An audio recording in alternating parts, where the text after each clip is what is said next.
Welcome to my series, where I try to tell Skyrim like it was written in a book, or told in a TV series, with not just one main character who is all of a sudden the Dragonborn, but many different characters, most of which, well, all of which, but one, are not the Dragonborn. This story will be played by many different characters of all different sorts of backstories, and all different combat roles and personalities. I hope you come to enjoy watching this sort of stuff as much as I enjoy making it and playing it. If you guys enjoy, please leave a like and subscribe if you want.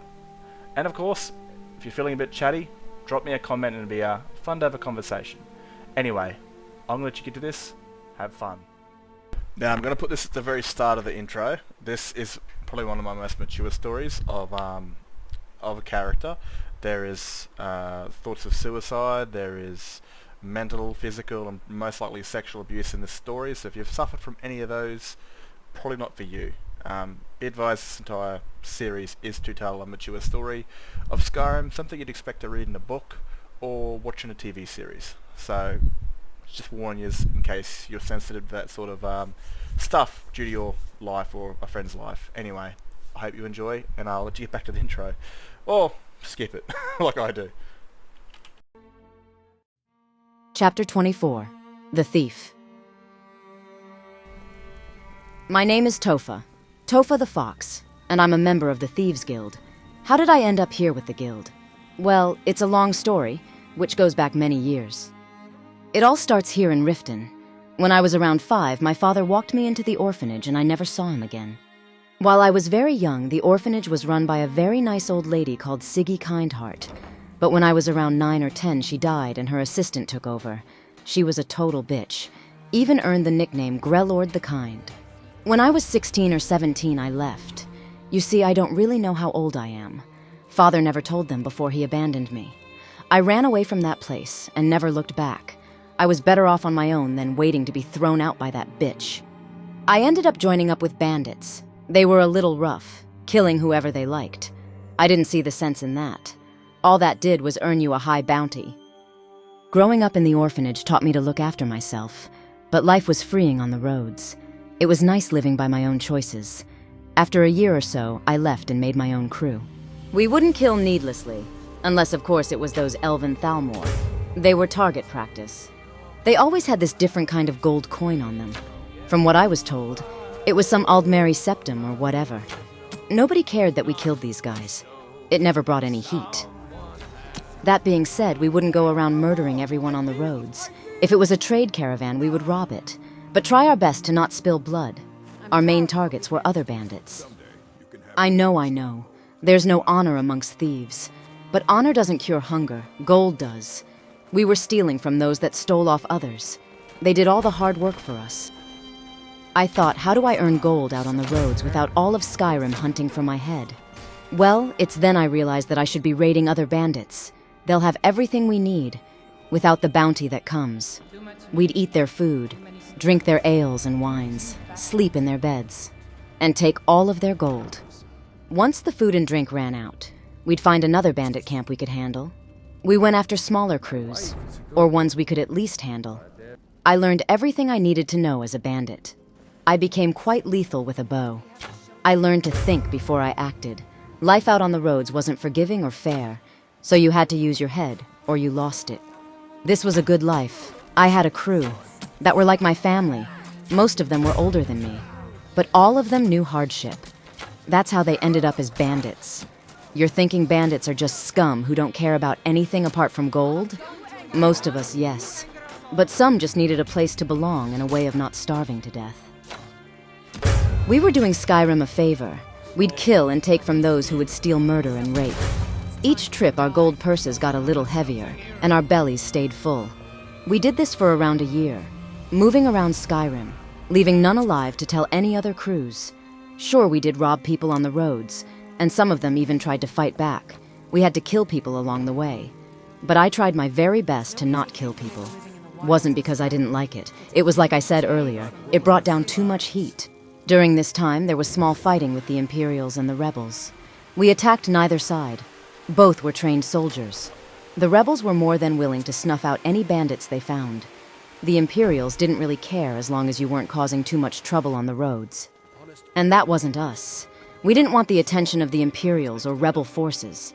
There's one hold we never set up shop in. I don't think any crews did. The Reach. That place was hostile to life itself. The Forsworn had control of everything there. Now this is where my life would change forever. It was just another normal takeover. Some bandits on some old beached ship. An easy mark, so we thought. But we lost Benias to some mage. He was the newest member of my little crew. He was an orphan, too. Both his parents died when he was a boy, and he was left on the streets of a place called Braville. They weren't just my crew, but the family I never had. I made sure everyone was happy and fed. I knew how unfair life was. These people looked to me, to keep their bellies full and their heads off the chopping block. I was sad when Benias died, but I knew this would happen. This was the risk of our lives. Not everybody would survive or be able to handle it. I had to focus on those still alive. Benias would now feed the crabs or the wolves, while we would have to get on with it. Keep fighting, keep living. Benias dying wasn't the moment that was about to change my life forever. That was on its way. Every night we'd get close around a fire and laugh and tell stories. Heifthjolf was older than us. He'd tell us wild stories about his younger years, and every time they would slightly change. We would all laugh and call him out on the change. He would swear on the love of his mother. While forgetting, he told us she left him on the streets of Windhelm. The rains came, and I was on guard. This was the night that would change me forever. Where out of nowhere we were attacked by a figure of darkness. This thing tore through my crew. I swear I landed many shots into it, but it kept on fighting and killing my friends.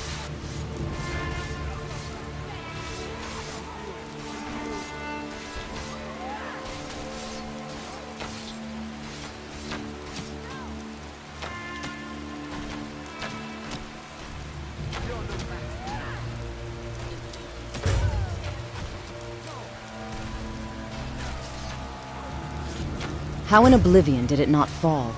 It might have been dark, but I swear I could see my arrows go into this thing. None of us could stop it. I knew the end was near. So I just ran. I ran for my life. I came back around morning, to see if anybody survived, to see if any of our loot was still around. I failed them all. All of my friends. I led them into death, and then I left to save my own life. I've heard stories, only legends. But they say there's a dark night that has hunted bandits for hundreds of years. We all thought them bandit folk tales, but they might have been true. This dark night tore through us like we were nothing. It tore the guts out of Snailgaw. It ripped the throat out of Gitnal. This thing showed no mercy. In the darkness, I think I killed Gwendol. I thought I had hit her. I didn't mean to, but I couldn't see a thing. Maybe it was better she died to my hands and not that monster's. None had survived. I was on my own again. Just me looking out for myself. Yet again, I had lost another family. I had nowhere to go. So I went to the nearest city, to get some gold and supplies before I went out on my own again. That dark night took all of our loot, so I was left with nothing. I was so sad back then. All I knew was I needed some gold and a place to sleep for the night. Just some alone time somewhere safe. So I needed to find some pockets brimming with gold, and solitude was the place for it.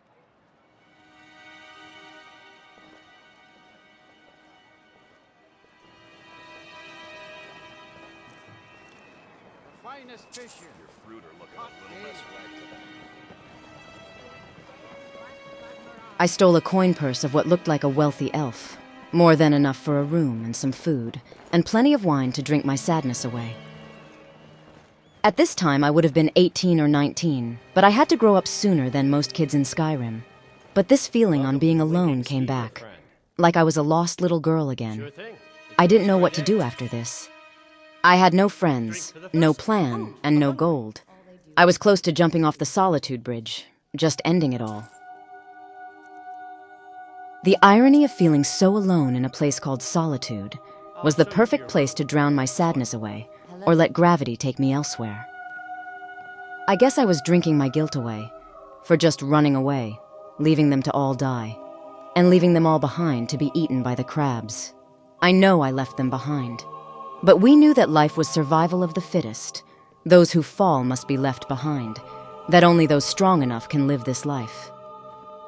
I needed a warm bed that night, for I felt so cold. I had to get so drunk that I could sleep.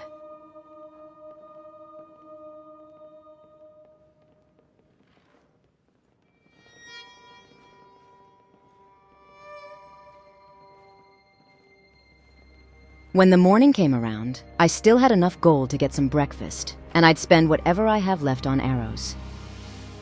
Ulfric only cares about one thing. Ulfric. It's disgusting. Looking to protect yourself or deal some damage? Keep an eye out for trouble. It's only a matter of time.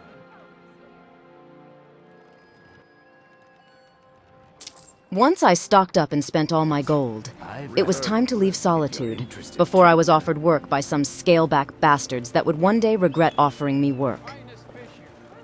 Caught daily. You're passing through Solitude? Maybe you're looking to make some easy gold, yes?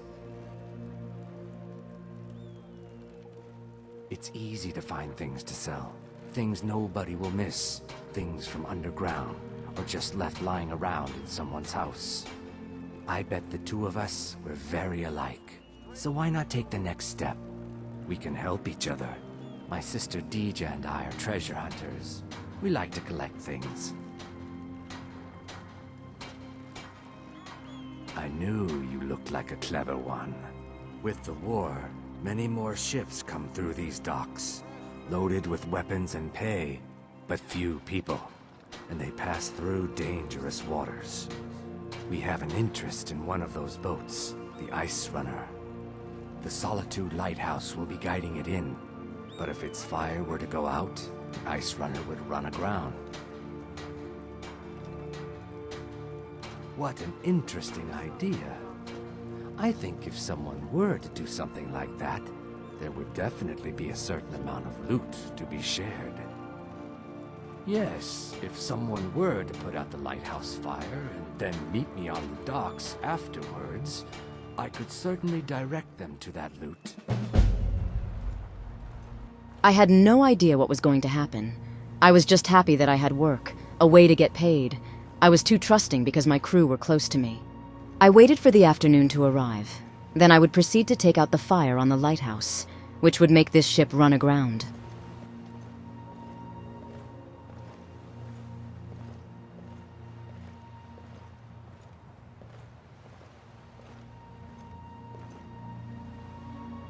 I would wait until morning to find out if it worked. I shouldn't have. I was way too trusting, way too gullible. Maybe that was just my age showing. Looks like you had no trouble. The effects have already been felt. The Ice Runner has failed to dock on time. Without the lighthouse, the Ice Runner will have swung wide of the western shoal and run aground on the eastern coast. My sister Dija will be at the wreck with our Black Blood marauders. She knows to expect you.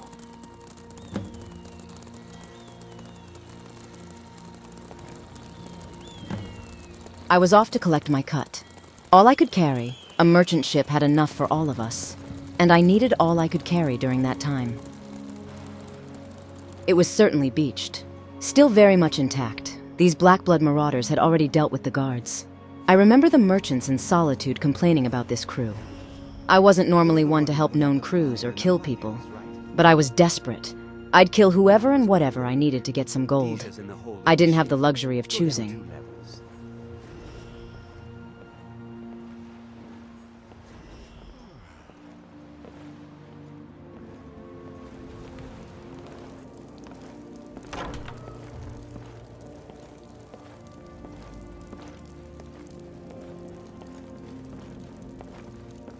My brother told me you were coming.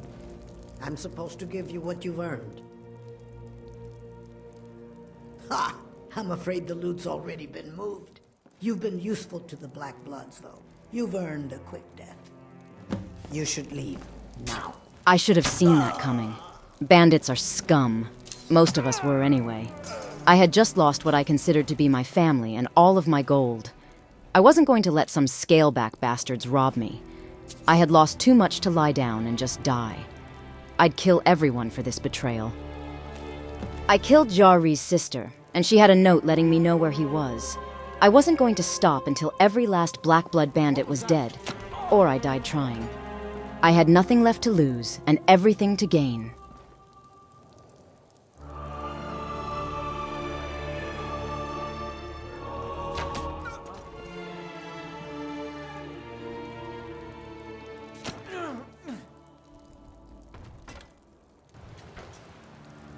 Most of them had got the loot and left to Broken Ore Grotto, leaving a small force to help that bitch deal with me. They didn't have nearly enough for me.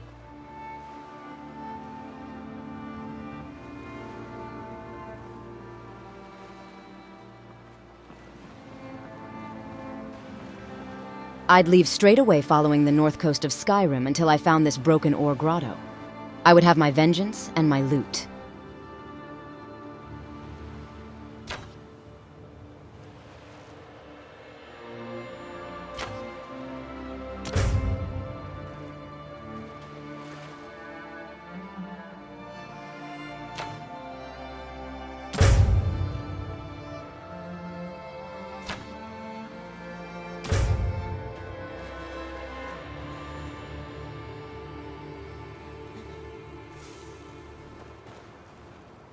You've been here for a while, right? What was it like back when we could still make runs out to the coast? Well, before that cave-in sealed our ships in here, we could loot any size ship we wanted.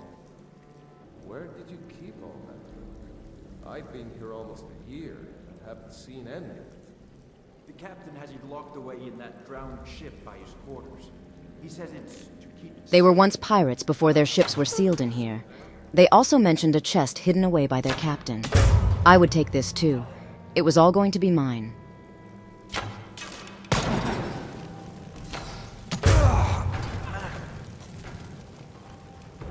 I would spare none of them.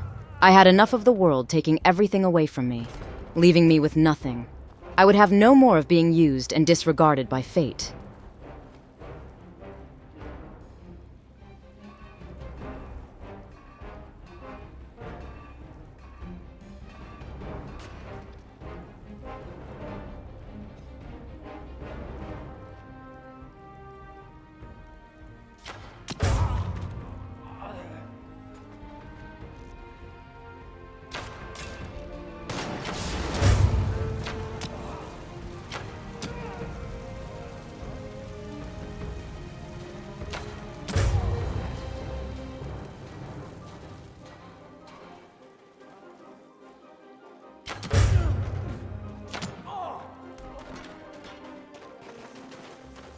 What was that?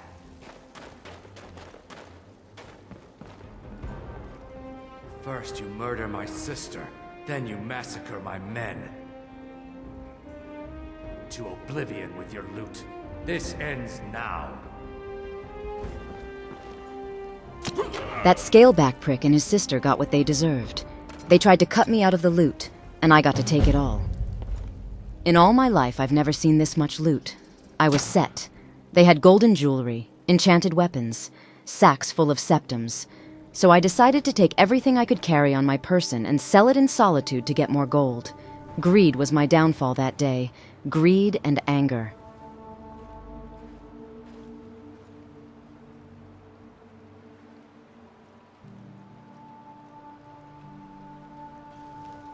I had sold what I could.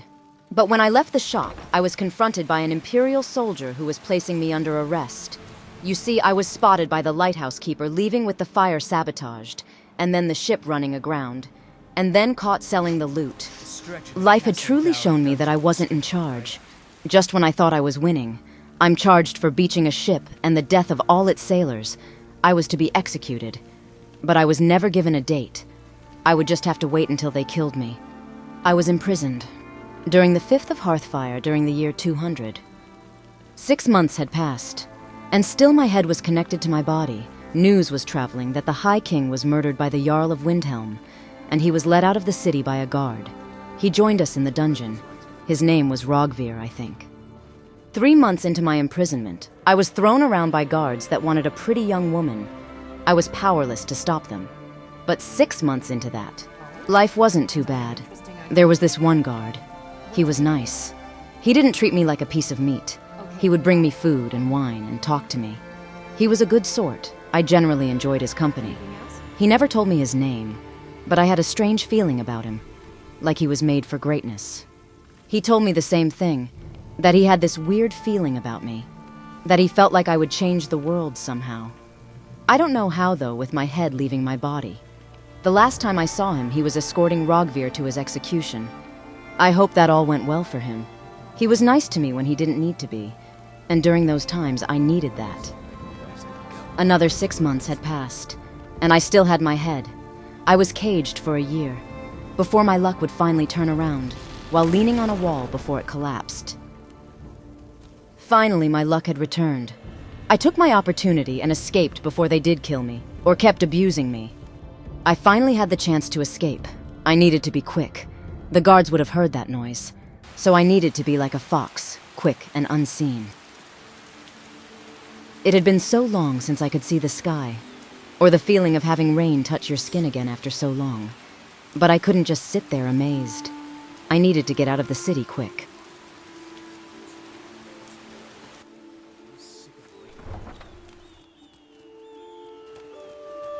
Just another crime to add to my list.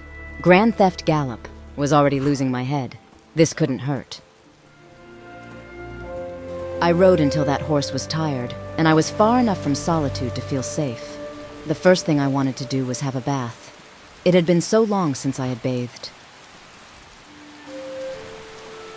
Sure, it was freezing, but being in the water and seeing the sky after so long, it was a feeling I'll never forget. After I was clean, I'd head to the nearest town to get some clothes and food. The nearest place was Dragon's Bridge. I needed to be quick in case the guard there was already alerted to my escape.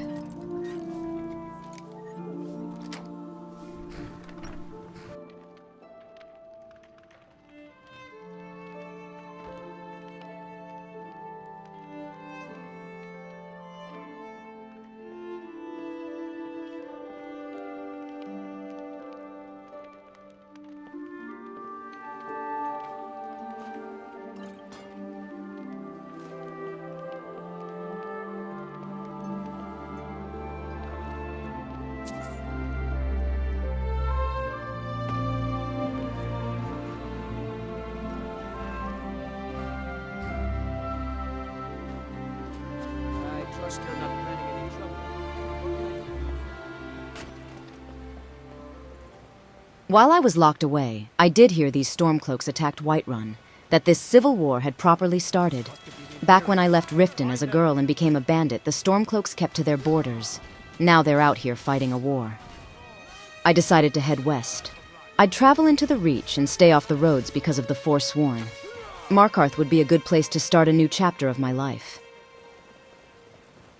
I took a job as a wench, serving drinks, dancing or cleaning, even sleeping with those that paid, only for me to take their valuables when they were sleeping.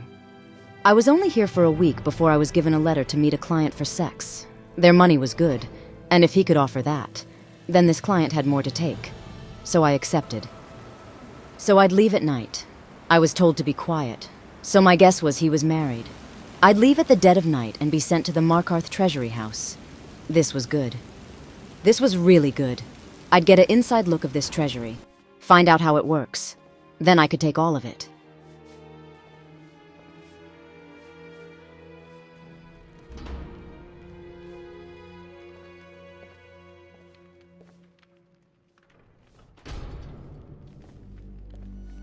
The client was Thonar Silverblood. His wife was sleeping in his bed, and he asked me where we could sneak away. I told him maybe the vaults would be like hiding in plain sight. The idea excited him. So he gave me the key to unlock the vaults. I don't know how these wenches do this. My ass really hurts. I would come back later when everyone was asleep, get a bag for all the silver and gems. I would take his key, unlock the vault, take what I could carry, and leave Markarth.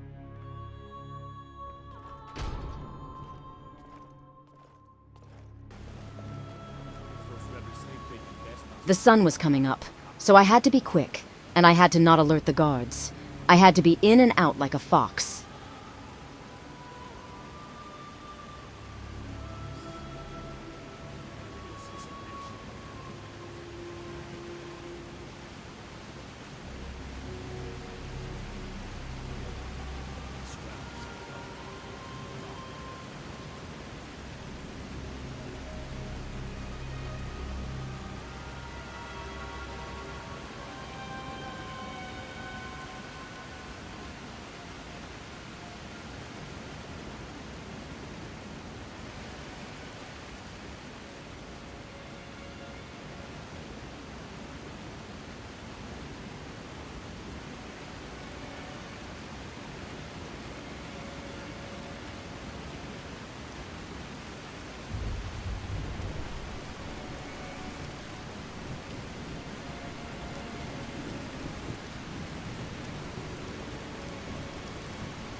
I was in.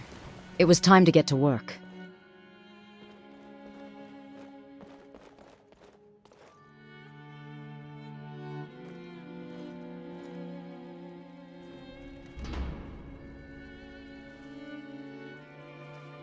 The fool left his key in plain sight, along with this beautiful floating gem. My luck was really turning around now. All I had to do was crack the safe and then run. I had a natural knack for getting into locked places. Sure, I wasn't perfect, but I was all self-taught.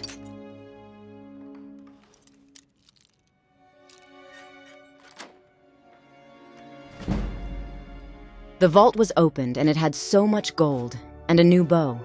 I could sell the jewelry. Finally, something went good. Was still too early knowing me. I needed to get all this and get the Oblivion out of here. When I left, the Stormcloaks and Imperials were fighting at the gate. Perfect timing. I wouldn't be checked or asked any questions. I'd just run until I was away from the city. My luck so far was going good. But seeing how crap it was in the past, I knew I needed to hide some of this stuff, just in case Lady Luck was stringing me along to be caught and jailed again. If so, I'll have something when I get out. When I was done, I just decided to go back home, where it all started. I've never returned to Riften since that night I ran away. I heard someone walked into the orphanage and gutted the whore Grellord in front of the kids. That bitch got what she deserved. I didn't know what I was looking for here. I just felt like it was right to come back. It felt like I was being guided here. It just felt right. I don't know how, but I felt like I was coming home after so long. I didn't have the best time in this place. So much of it was pain, but some of it was good. I felt at peace when I walked through those gates, up until the stink of the place hit my nose, that nobody could miss. I could never forget the smell of the sewage during sunrise. That smell would wake all of us up in the orphanage. Maybe that's what made Grellord such a bitch. I just had to see the place again. So much bad happened there, but plenty of good too before Grellord. Looking at those doors, all I saw was everything I became once I left that place. What would have happened to me if I had stayed? Maybe I would have been married and had kids. No point looking for what never was. On my way to the inn to get a room, I heard this merchant trying to sell Falmer blood. The way he was pitching it, you could tell it was a load of crap. I was intrigued of this scam and wanted to find out why. Never done an honest day's work in your life for all that coin you carry, eh, lass? I'm saying you've got the coin, but you didn't earn a septim of it honestly. I can tell. It's all about sizing up your mark, lass. The way they walk, what they're wearing. It's a dead giveaway. Look how you sniffed out my little scheme at the North Gate. You knew it was a shakedown and you called them on it. That's what I'm talking about. Wealth is my business. Help me out, and I can add to yours. Would you like a taste? I've got a bit of an errand to perform, but I need an extra pair of hands. And in my line of work, extra hands are well paid. Simple. I'm going to cause a distraction. You're gonna steal Medesi's silver ring from a strongbox under his stand.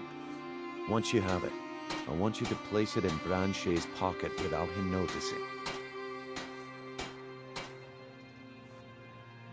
There's someone that wants to see him put out of business permanently. That's all you need to know. Now, you tell me when you're ready, and we'll get started. Good. Wait until I start the distraction, then show me what you're made of. It's like thieves can spot each other. He offered me some work and I took him up on it. Was easy enough. Break into a lockbox, take a ring and pickpocket it into somebody else. That's what you said about the whiz vessels, and it turned out to be crushed nerdwood mixed with water. Well, that was a simple misunderstanding. But this item is the real thing. Lads and lasses, I give you Falmer Blood Elixir. Fresh meats and Oh, produce. come on. Get them Are you before the talking fall. about the snow elves? The one and only. Mystical beings who live in legends. I'm a masters of great magic. Will be granted. Great wealth, everlasting life, or perhaps limitless power could be yours. How much does it cost? Only 20 gold septims. Hurry! Well, I see that my time is up. Come back tomorrow if you wish to buy. What a waste of time. Damn. I knew I shouldn't have waited. Looks like I chose the right person for the job. Looks like I chose the right person for the job. And here you go. Your payment. Just as I promised. The way things have been going around here, it's a relief that our plan went off without a hitch. Nah. My organization's been having a run of bad luck. But I suppose that's just how it goes. But never mind that. You did the job, and you did it well. Best of all, there's more where that came from. If you think you can handle it. Rare trinkets and the finest oddities from Morrowind. All right then. Let's put that to the test. The group I represent has its home in the Ratway beneath Riften, a tavern called the Ragged Flagon. Get there in one piece, and we'll see if you really got what it takes. I'm telling you, I don't... Wait, what's this? The frame worked. That poor bastard got done for stealing a ring he never had. I was offered more work if I made it through the sewers into some tavern down there called the Ragged Flagon. Sounded easy enough. We can do this one of two ways.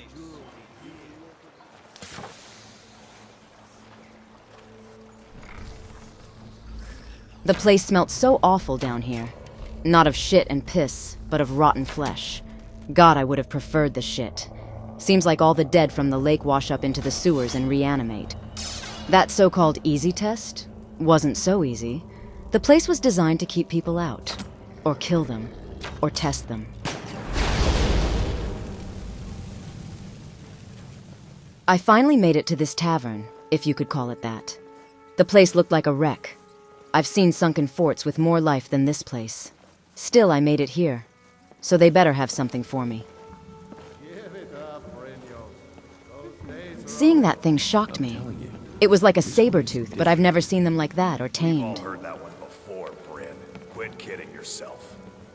It's time to face the truth, old friend. You, Vex, Mercer, you're all part of a dying breed. Things are changing. Dying breed, eh? Well, what do you call that, then? Well, well. Call me impressed, lass. I wasn't certain I'd ever see you again. Reliable and headstrong? You're turning out to be quite the prize. So, now that I've whetted your appetite with our little scheme at the market, how about handling a few deadbeats for me? They owe our organization some serious coin, and they've decided not to pay. I want you to explain to them the error of their ways. Kirava, Bersi Honeyhand, and Helga. Do this right, and I can promise you a permanent place in our organization. Honestly, the debt is secondary here. What's more important is that you get the message across that we aren't to be ignored. A word of warning, though. I don't want any of them killed. Bad for business. Good. If you need any details on your marks, I'll be here. Now get going. Here for a room. I ended up collecting all of these debts. They all refused and told me that this group I was working for was too weak to protect themselves. I found creative ways of making them pay their debts. By the time I got to the last one, she handed over the gold out of fear. Take this. Every single coin I owe is there. I swear it. So, job's done and you even brought the gold. Best of all, you did it clean. I like that. Dumping bodies and keeping the guards quiet can be expensive. Well done. And it would seem I owe you something in return. Here you go. I think you'll find these quite useful.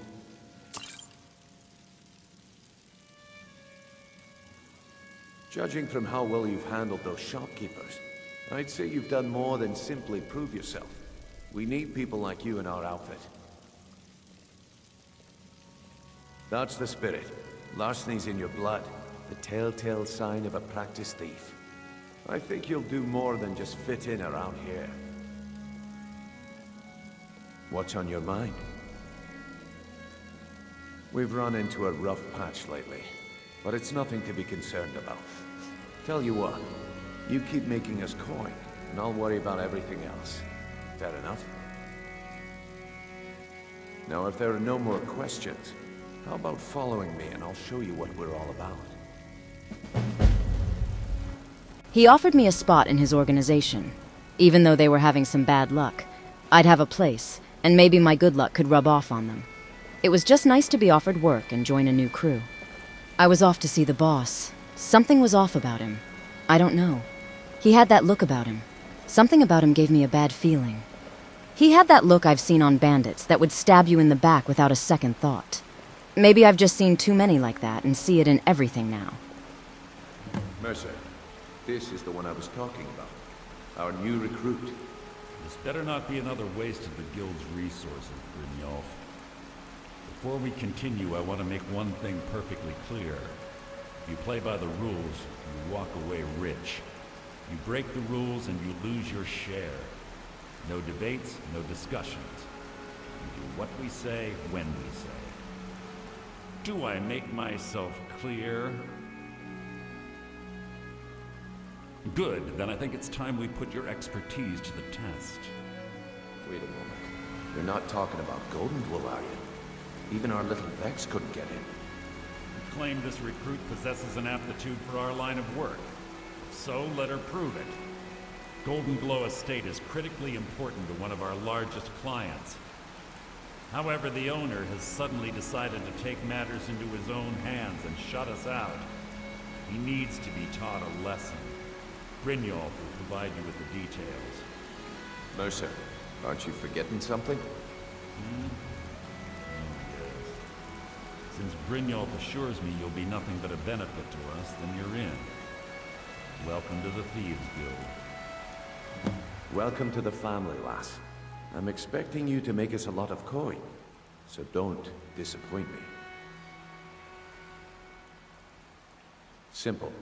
Do as you're told and keep your blade clean. We can't turn a profit by killing. You should talk with Delvin Mallory and Vex. They know their way around this place, and they'll be able to kick some extra jobs your way. Oh, and talk to Tanelia in the Flagon. She'll set you up with your new armor.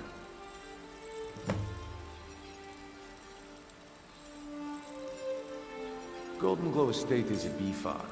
They raise the wretched little things for honey. It's owned by some smart-mouthed wood elf named Arengoth. We need you to teach him a lesson. So that's how I got here. That's how I joined the guild. I'm off to Golden Glow Estate. It kind of feels like I was given this job to be killed off. But I've been through worse. Should be easy enough.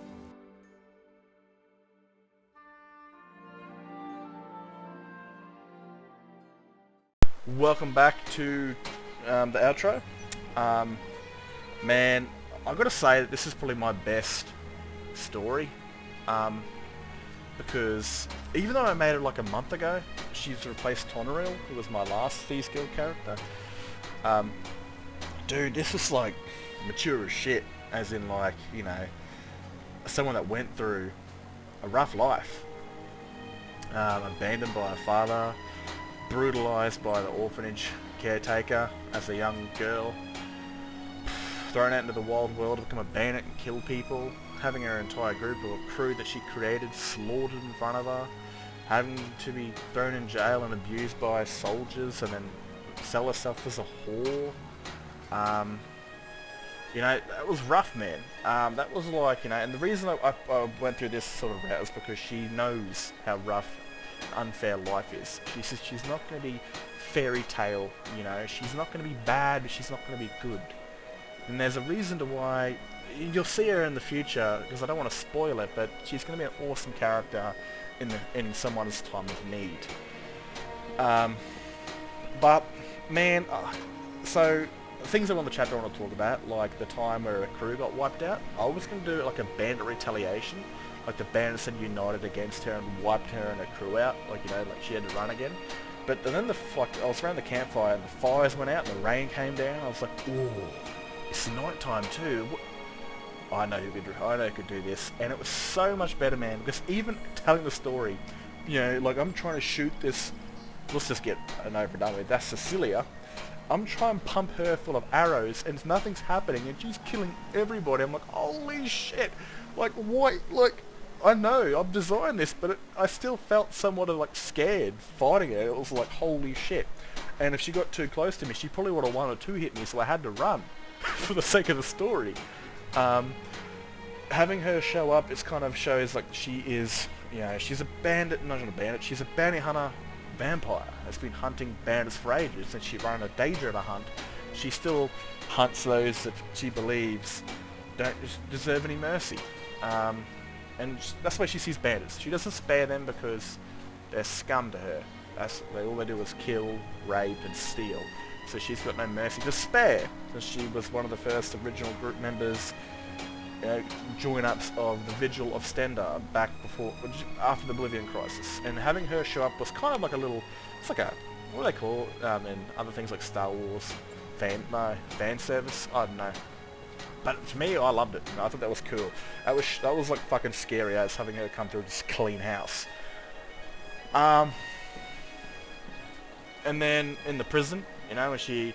Actually, that was like... I really wanted to do like a segment where she was locked up for a long time. For like, you know... And I think the last time I did this, it was like spring, Tonraq went to jail and she came out during winter and she was like, holy shit. But I thought a year'd be alright. But... You know...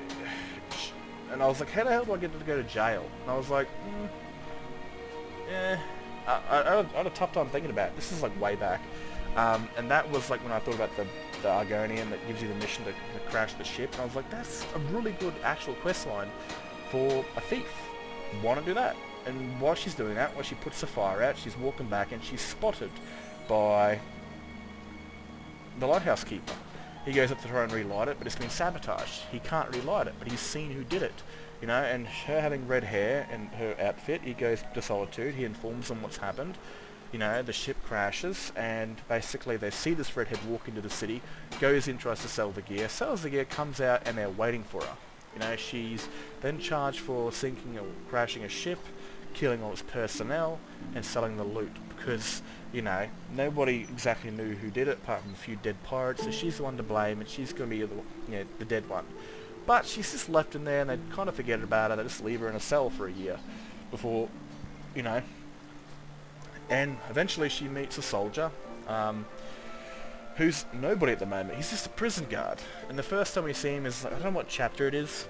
It might be called The Bear and the Dragon. He's just guarding the entrance to Rogravir's execution. And he becomes someone quite grand. And, well, we get to see him even before then, when he's just a prison guard at the moment. Like, he's fought in the civil unrest, you know. It's not a civil war yet. He's battled Stormcloaks and fought off raids and little skirmishes. But now he's just been rescheduled or reassigned, is what I'm looking for, to the Solitude prisons, and he's a prison guard, and he meets this young girl, and he looks at her, and he sees something in her. Like, he doesn't know what it is, but he sees something in her. And the other soldiers, when he's not on, are like, you know, coming into a cell and fucking riding her, you know, for a piece of food or wine to bribe her into having sex. And she'll, you know, if she's hungry, she'll do it because she needs to fucking survive. She's a survivor. And it's not always what she wants, but again, she's got no luxury of choice, and this is kind of the mature setting that we're in. But this one soldier treats her with respect, and the other soldiers aren't messing around when he's there, because, you know, he's not about that, you know, he's about killing your enemy, yeah, making them surrender, not fucking abusing them. And he sees something in her, and so he starts conversations, and he treats her nicely with respect. He doesn't tell her his name, because he's not that stupid. He is a criminal. He understands what she is, and that one day she will die. But he sees something in her, and she also sees something in him. And this is a kind of a nod back to when Senturos was looking down at the fort where the Thalmor are, and then Sigund was there, and she was looking up to the fort where Senturos was. It wasn't this whole love at first sight or soulmate sort of stuff. It's the idea of the Doom-Driven. And if you know what the Doom-Driven are members, or no, they're people in the Elder Scrolls that have a fate, but it's not fated. It's not set on one path. Like, we look around here, Maven right there, she's fated to do what she's designed. Yeah, the Elder Scrolls is like it's a path, and they've fated Maven to become rich and dangerous, and she'll die via the Elder Scrolls, whatever the hell it's written for her. But Doom-Drivens, they're not fated completely in a one line. I mean, how do I explain this? It's kind of weird. You know, Maven's a straight line, and that's her story. She can't jump out of it. But Doom-Driven, they might have a line that splits into 15 different lines, and they have ways to go about it. And the Dragonborn's probably the main one because they got a lot more choices to make. But these ones, they go about their business as like the Harbinger. You know, does he... it doesn't make much sense. The Thieves Guild, you know, like what do they do? Does she just steal and kill and, you know, leave the Thieves Guild where it is, or does she rebuild it? Ignore the big bear. Go to hell.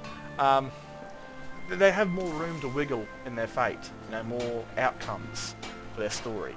So they're not completely and utterly doom-driven the way the Dragonborn is, and when a certain character sees the Dragonborn when they finally arrive, they're going to get some like they're going to look at it, or they're going to sense them and turn around and look at them and stare at them thinking, what am I feeling right now? Like, what the hell is going on? They can kind of sense each other. You know, like a Jedi and a Sith can from Star Wars. So that's the whole thing with this. It's the doom-driven sort of, they have no idea what their futures hold, but they know there's something there, but not between each other. They can kind of feel another doom-driven sort of thing. I don't really know how to properly understand it, but you pretty know what I'm saying. So yeah, quite a mature character, gone through quite a bit, you know, she's survived it all, and that's the whole thing. She's a survivor, she's tactical. She doesn't do anything out of the nicest of her heart, she does it to survive. You know, she'll do... I've had a mask on for ages. She'll do what she has to do to survive. She's not a good character, she's not a bad character. She's right in the middle, you know? She's not going to give you good unless you're paying for it, she's not going to give you bad unless you deserve it. So, you know, and she's a very interesting character in the future when a certain individual that is the main Doom-driven is calling for aid, because we'll get to that in the future though, but there's plenty of good in store for her future chapters, and of course for when she's, well, needed or called upon by the shadows. Anyway, I'm going to get out of here because I've talked for way too long and I'm probably rambling right now, and I hope you guys have enjoyed. If you have, let me know in the comments. Oh, well, not only comments anyway, if you've made this far. But if you have enjoyed it, good, because there's also more to come with her and many more different characters. I got one more smaller character to show just before we get the ball rolling with the next main character, or should I say the last main character. But yeah, if you've enjoyed, there's more to come. Anyway, I'm out of here. Catch us later. Have a good one. Look out yourselves.